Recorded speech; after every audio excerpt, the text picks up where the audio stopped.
Hello, everyone, and welcome to Fanforce Indigenous Film Festival. It's great, and I hope that you enjoyed Firestarter, a beautiful film. And we're lucky to have Nel here with us, who's the director of Firestarter. So welcome to you, Nel.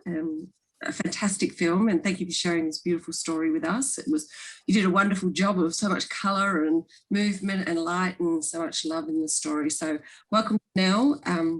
And we also have Jaki, who is the Director of Social Justice for Regional Engagement for the Fred Hollows Foundation, doing really important work there for Aboriginal and Torres Strait Islander people and people who have lost some sight or need some help with their sight. So thank you for the work that you do too. And DOBBY, welcome to you, musician extraordinaire, rapper, drummer, music composer.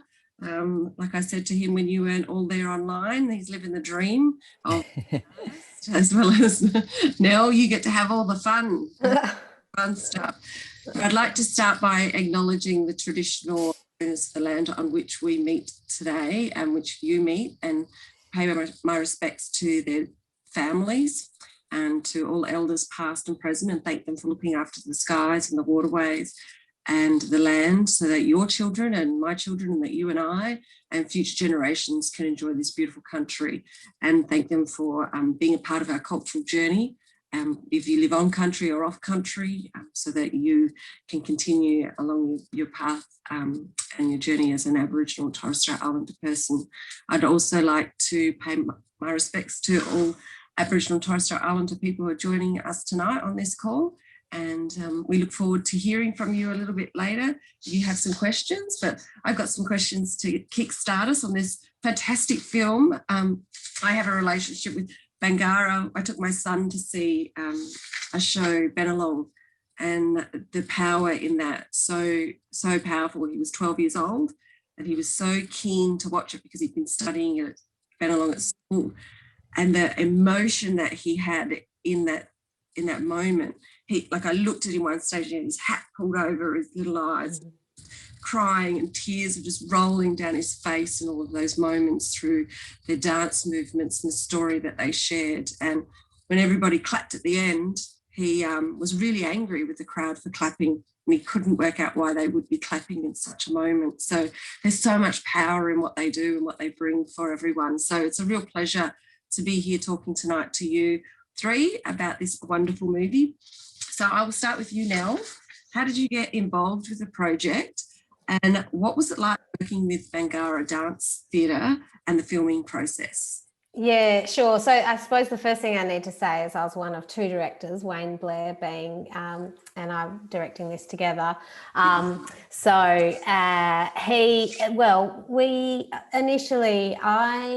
have spent a few years as an arts documentary maker doing sort of behind the scenes theatre sort of docos.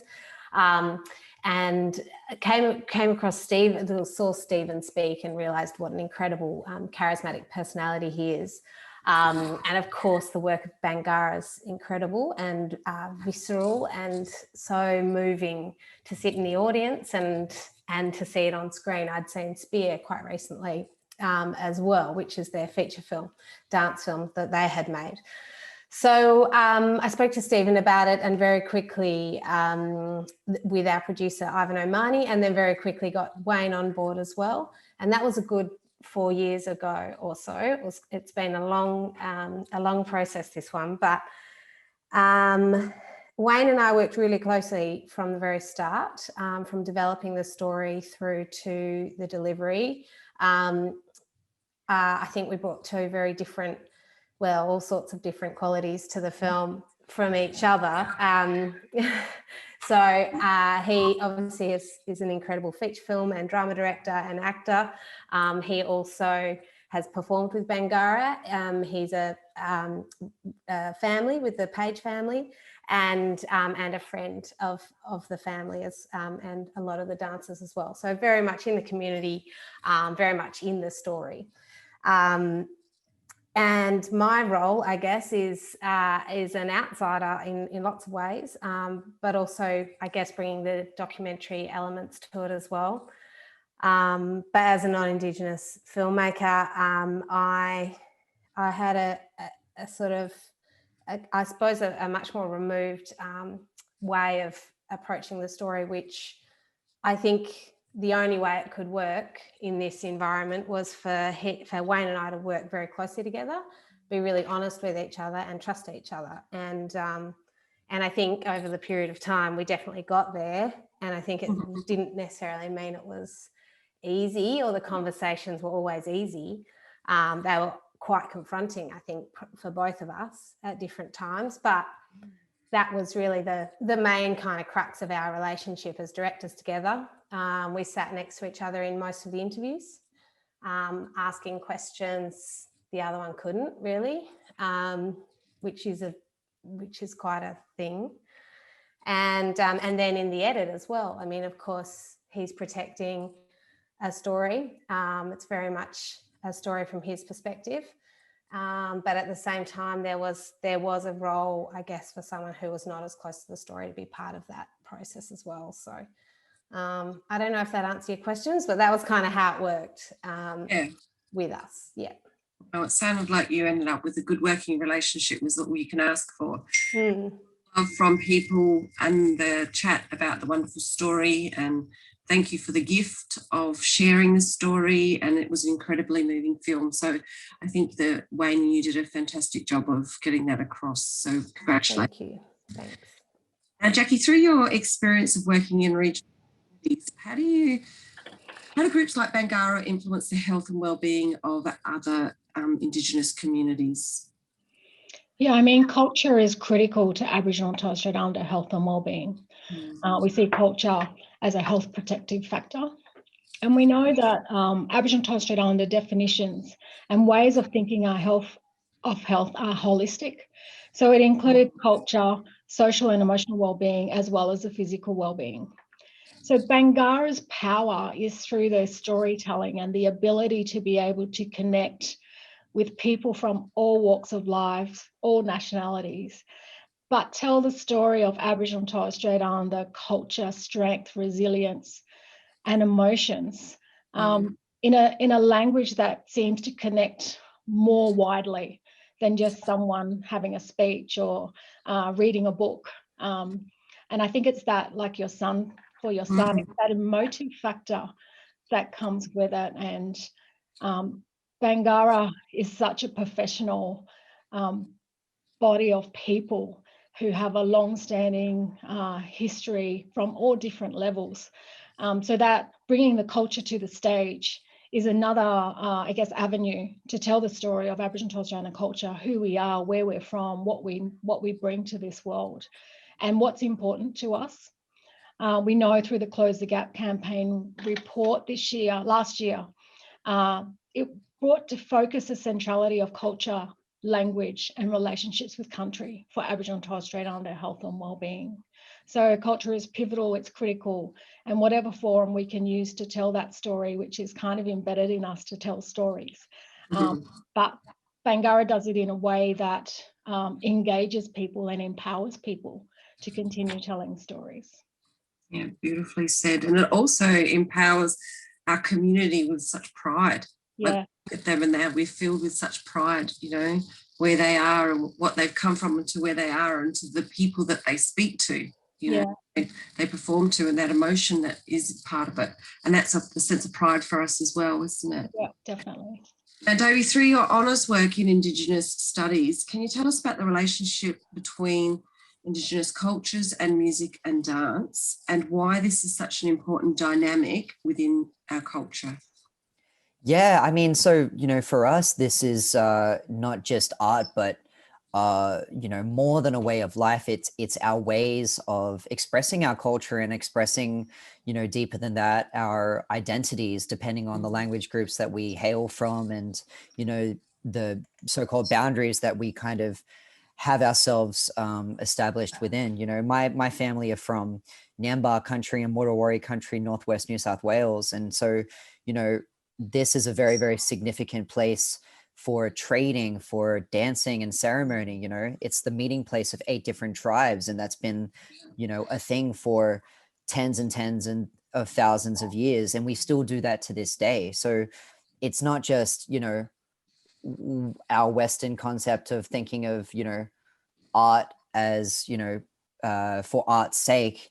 It really is our way of being able to express our culture and express our identities, and also the knowledge of the land and our language of the land. So you definitely see that in things like Bangarra, and through our theater, and particularly, through our hip hop music. There's something really, really exciting where we're starting to bring language to hip hop music, like Baker Boy, like Barker. And it's a beautiful thing to see those two things starting to merge in such a beautifully, incredibly powerful way. Sure is. I've got a student, I'm a teacher as well, and I've got a student who's doing just that. And I think he's going to give you a run for your money, Dobby, he says. Hey! So, awesome. Yeah, it's pretty cool. So now, as a non-Indigenous filmmaker, how did you navigate? You touched on it a little bit earlier, but how did you navigate the cultural sensitivities when creating this kind of work? And what can allies do to ensure Indigenous voices are always kept at the forefront? Well, I guess the simple answer to your last question is it's just about listening. And I think for me,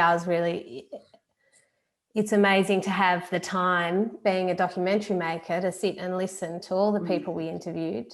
Obviously incredible, people with a lot of their own experience and stories to tell. Listening to Wayne and but also not just Wayne. It was our team was quite split between Indigenous and non-Indigenous filmmakers. Our main DOP was Tyson Perkins. We had a researcher, Leah Bradbury, who's sort of 23 or so, 24, I think. She's young, and for me, I found that sitting and listening to those guys behind the scenes was very much part of my understanding and learning as a filmmaker and a storyteller than the people on screen. But certainly just sitting and listening is all you need to do, in my opinion. And I think and that goes for a lot of different differences, I think. So so I think that's probably number one. And then the other side of it, in terms of managing cultural sensitivities, very much let Wayne lead all of those kind of decisions. So, which is a big responsibility for him. And there, the only times I'd ever really say anything would be if I felt like it wasn't necessarily something that I would understand as an audience member. Some of that assumed knowledge, I think, not only whether it's Indigenous or non-Indigenous, but also even just Sydney, and because I didn't come from Sydney, and I feel like some of that is quite assumed knowledge. So it was more like those kinds of things I would bring up. But yeah, anything that was in that realm, it was not my decision to make at all. So I like that you spoke up when it was time to say that doesn't make sense to me and I need a bit more. So that's really important too. You're not just saying, here, go for it, but you're also putting in your bit and making sure that, that the audience does understand what that means. So that's very valuable in that sense. And you're right, it is about listening. It's about listening, like you said, on any differences. We should listen to each other and open our hearts to all differences of anything and make sure that we are listening and creating change. Beautiful. Now, Jaki, what initiatives are Fred Hollow supporting in order to facilitate creative expression in Indigenous communities at the moment? Yeah, I think the Fred Hollows Foundation is built on the legacy of Professor Fred Hollows, who was a well-known ophthalmologist, but also a well-known advocate for Aboriginal and Torres Strait Islander rights. And he believed in Aboriginal and Torres Strait Islander peoples having the right to health and having a right to have a say. So in upholding his legacy, we unashamedly target our Indigenous Australia programs towards increasing access to culturally safe services for Aboriginal and Torres Strait Islander peoples. We have a background for the Indigenous Australia program in the social determinants of health. We went to community back in the late 90s and said, we're the Fred Hollows Foundation, we're an eye health NGO, what can we do for you? And the community said, well, we need to talk about nutrition.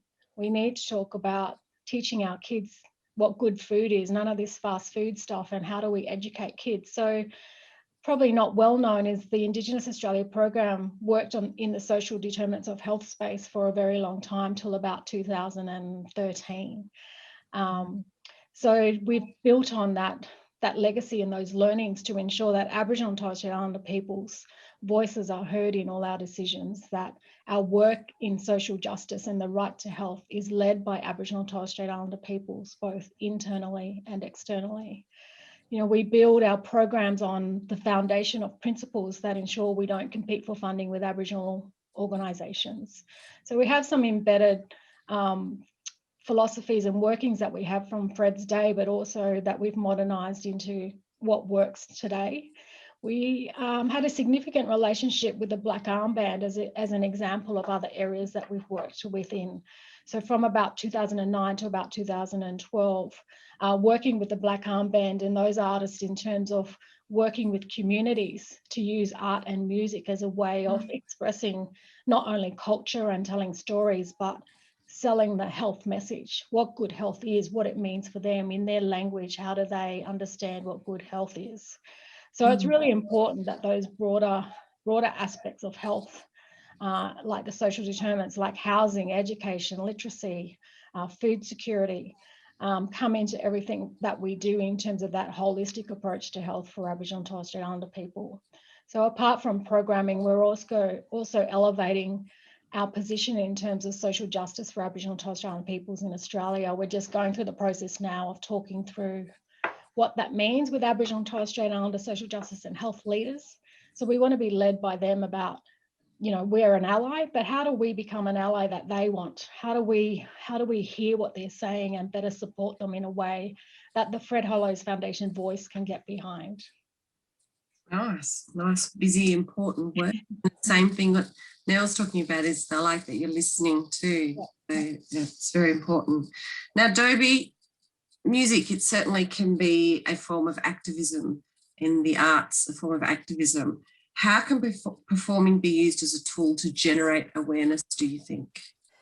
Yeah, I really believe in the power of performance as a way to, you know, express resistance, whether it be protest music, whether it be, I mean, you know, you don't even have to look further than last year to see what was going on with Black Lives Matter. A lot of people were very quick to point the finger at those that killed George Floyd, but so many of Australia didn't know who the name, you know, David Dungay Jr. was, or Kumanjaya Walker, or Miss Du, or Tanya Day, or Elijah Doherty, and the list goes on. So, you know, I was out of that frustration, myself and Barker, we made a song called I Can't Breathe to talk about this and to vent our frustrations at one particular reporter who told LA protesters, we don't have the history of police killings in Australia, which, you know, is could not be further from the truth.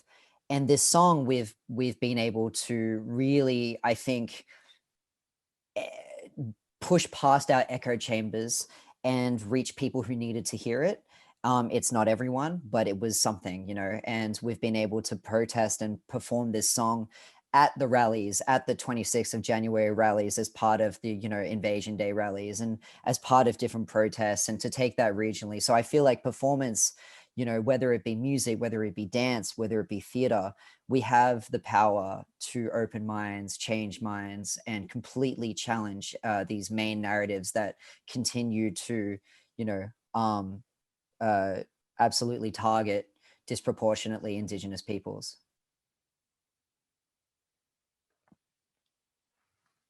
I had myself on mute, sorry, because my dog decided it wanted to bark. That was an answer. Thank you. That was well answered. And I'm very grateful for the work that you do in your music and your activism as well. And to raise that awareness, because, you know, the fact that that was a statement said by one of our media representatives was just shocking. I think three, you know, maybe a third of Australia fell off its chair when it heard that. Yeah, it was just like, and because it was overseas, you're like, I can't even, I feel so helpless. Yeah. It was unbelievable. Yeah. But thank you so much, the three of you, for sharing your stories. Does anyone have any questions that have been watching? It's literally just been a flurry of wonderful things to say about this brilliant film. Now, it's like Grace said, she actually had an opportunity to do a workshop with Bangarra and has always been moved and inspired by them. And she hopes Stephen knows that he's making a difference and a positive impact.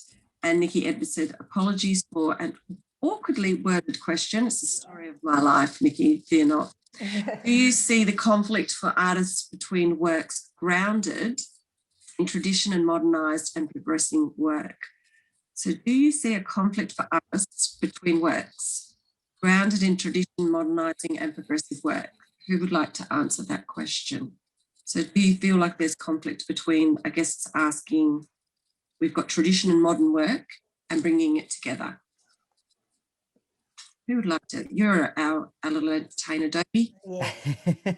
I mean, I would definitely say, you know, that I think that's actually where, you know, some really, really great stuff can happen. You know, again, to reference Barker, the way she talks about Bayami and Nyachi and her Wilcannia mob as a Barkanji Malangapa woman, it's just powerful. And any American person that asked me, what have you been doing with hip hop in you know, from Brooklyn in 1973 to Australia to the block, you know, what are you guys doing?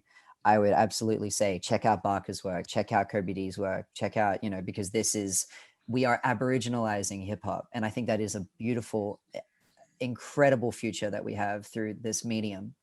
I think we saw in the film too, Nikki, the fact that, you know, people were going back onto country and back and spending like blocks of time taking that traditional dance and then bringing it into this modernized dance. I saw no conflict. I just saw the beauty of that flowing right into modern art and modern music, you know, and where you see Benelong being trapped into that built up wall at the end, you know, like that's very much a modernized look on how he felt. So I don't see any, I think it is a beautiful connection. And like Dobby said, you know, modernizing, it's pretty beautiful. It's pretty powerful. We don't have any other questions. Are there any hanging around if you would like to ask something? Otherwise, we'll let these wonderful humans back into their pajamas, or I'm the one in who's living in her pajamas in lockdown. I was just thinking about that modernising tradition concept. And I was thinking about that last scene where Stephen and Hunter and their baby and Hunter's lovely wife are all on the hill together. And they talk about the, you know, that she has an Aboriginal nose and stuff like that. And I think the beautiful idea of that, you know, lineage and the long history is so powerful. And my daughter at school and, you know, is learning elements of language and stuff. And I think, you know, to have lost all of that, not lost it at all, sorry, I shouldn't say that, but to have had that suppressed and repressed for so long, and for it to be flourishing and coming back and in, you know, your hip hop and, you know, I just think it's incredibly, I feel very lucky that the strength of the culture has remained despite everything. And you know, the more we can see of that, I think the better, personally, from an outsider's point of view. But yeah, I feel, thank goodness is all I can say, that this stuff is coming back. I agree. There's been a real resurgence, hasn't there, Jackie? Yeah, I was just going to say that it's also important to acknowledge that, you know, culture is very different. We have an Aboriginal and Torres Strait Islander culture, and we have an identity and connection, but we all come from different experiences. You know, we have a stolen generation, we have a new stolen generation forming, but through art and music and dance, we're able to show that conflict as well. And I think that's really important in our storytelling, is not to shy away if we can express that. And a lot of Bangarra's work also shares that conflict and takes us on a journey to how people are dealing with that, and how it's, you know, it lives with us. It's not just something that goes away after a couple of years. It's, you know, it's embedded in generations. So sometimes that conflict is good in terms of allowing others in and allowing them to see that, there is differences amongst Aboriginal and Torres Strait Islander peoples, and we celebrate that and we love that, and that's kind of who we are and how we identify together. It sure is. We all bring our different journeys to everyone. The more people we meet, the more people we share our stories with, the more we learn. So it's that's a bit special. We're a bit lucky there. So actually, Cynthia, yeah, Old Lady Eyes, is Bangarra currently well positioned to thrive as a cultural organisation? I'm not sure if you can answer that question, Nel, or... I don't quite know what the question. I can tell you that they, thankfully, with all the disruption from COVID and live performance last year, they were very much grounded.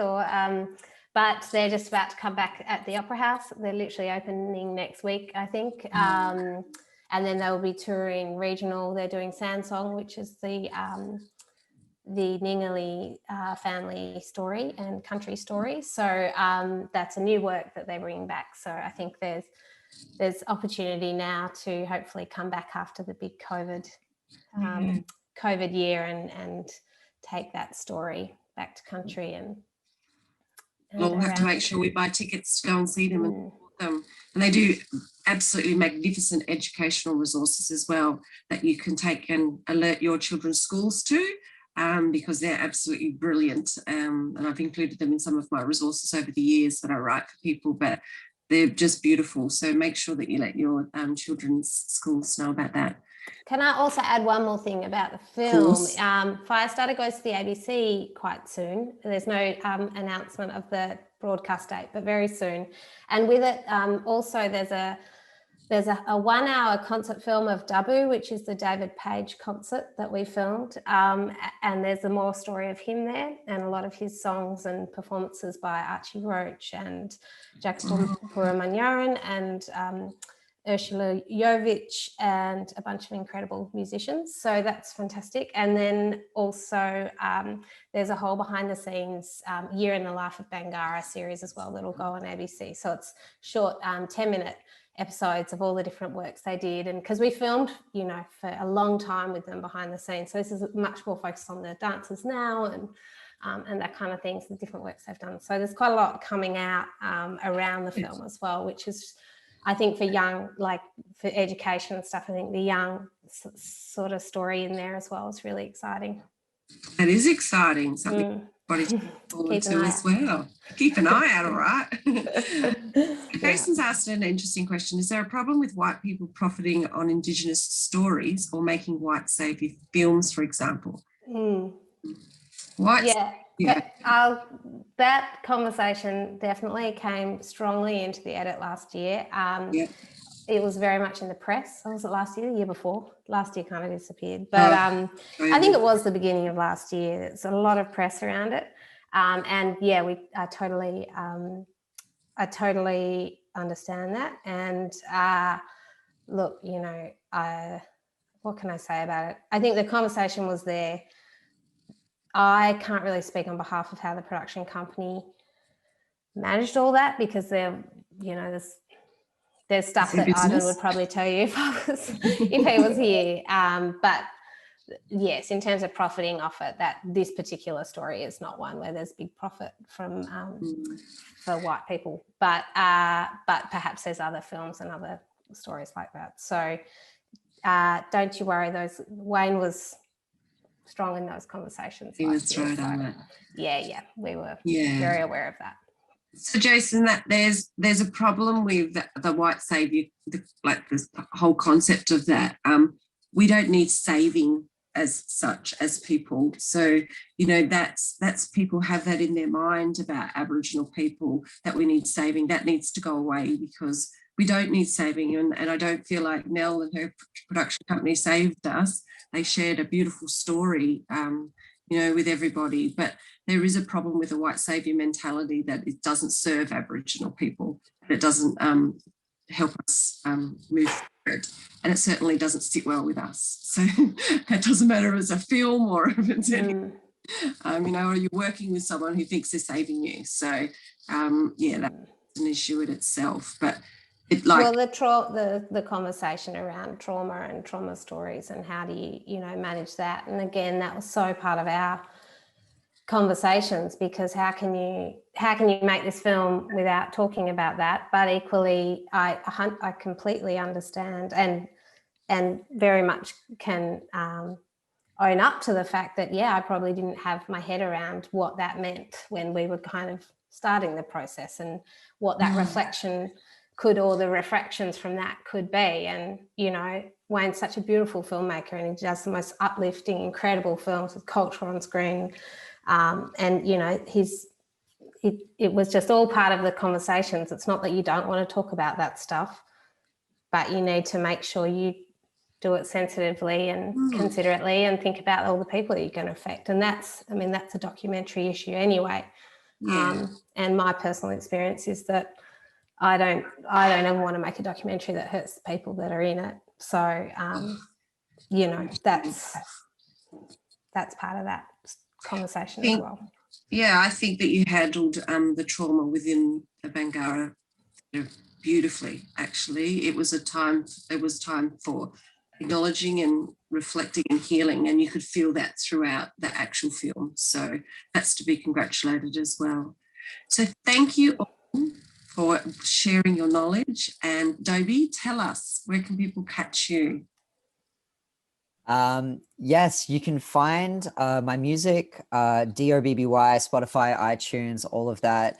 We're currently touring regionally, so we just got off our second leg of the tour, Bathurst, Wellington, Lithgow, and we'll be heading regionally again very soon into Wilmeringal, and then later in September into Wilcannia, Menindee, Mildura, hopefully, you know.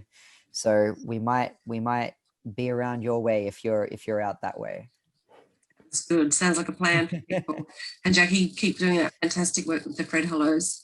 And I love the work that you did. Do you have anything exciting coming up that we can tune into besides your ABC connections, or are they? Yeah, well, I'm currently making a film about anxiety with Celia Paquola for SBS.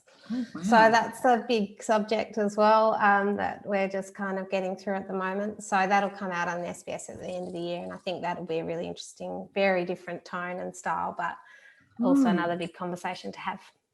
Huge conversation, considering the impact of COVID and the anxiety that is. Yes, yeah. So changing the world now. Well done, love your work. And thank with you. My little stickers. That's how you do it. Yeah, what does that one say? This is the Roman magic. I love it. So you stick up words to help you keep you going? Yeah, yes. That's a little insight into my brain, all the different. It looks like the colours. best room. It does. It looks The awesome. piano like a colourful, that's gorgeous. for me to relax. That's for me to work. That's how I love it. We all do what works for us. I love that. I look forward to your film and all the work that's coming out. And Dobby, good luck. And Jaki, thank you very much. And thank you to everybody tuned into this fantastic FanForce Indigenous Film Festival. It is the last one. And just touching on what Jaki said about in case you missed it, was about the stolen generations that are still happening. If you missed After the Apology, it was a fantastic film that was on earlier and it's a really good one to actually get a real understanding about what's happening with children in Australia, Aboriginal and Torres Strait Islander children being removed from their families. So a really important story, and something that we can get together and focus on and make some changes there too. So I hope you've all enjoyed this wonderful Indigenous Film Festival, and good luck everyone, and take care. Thank you. Thank you. Take care. Lovely to Bye-bye. meet you all. Yeah, See ya. lovely. Loved it. Bye-bye. Bye. Bye.